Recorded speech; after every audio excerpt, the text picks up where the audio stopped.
Does an emotional affair count as an affair? Hi, I'm Dr. Menije, a licensed psychologist here at Embracing It Therapy. Affairs are often described as physical intimacy outside the boundaries of a committed relationship. But in the age of digital connection, many couples experience a lesser known affair called emotional affair. And just like physical intimacy, emotional affair can impact the trust and security in a relationship. Here is how I would define an emotional affair. It is when one partner forms a deep emotional connection with someone outside of the relationship, creating a bond that rivals or surpasses the emotional intimacy shared with their significant other. It can be complicated to determine how to identify an emotional affair, but here are some key signs of it. 1. You're sharing personal thoughts and feelings with someone else instead of your partner.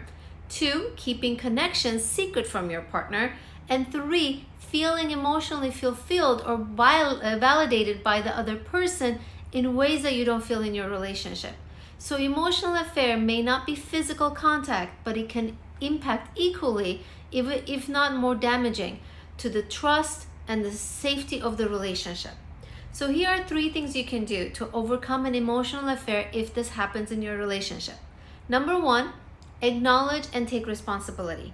Healing begins when the person involved in the emotional affair acknowledges the breach of trust and takes responsibility for their actions.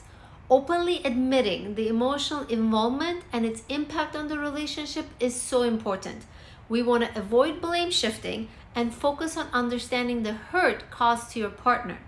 Regardless of how the relationship fares after your emotional affair, it's important to approach this with honesty and care. That way, you know you've done what you can to rebuild the relationship at best, or part with respect and consideration at worst. Number 2, rebuild emotional intimacy. Emotional affairs highlight the unmet needs of the relationship, and now is the time to address what those needs are in a productive way. This isn't about transferring blame to your partner, but rather taking ownership of uncovering what's been missing and what you needed to ask. You may not be able to identify everything specifically, but you want to start having conversations, so articulate exactly how or why.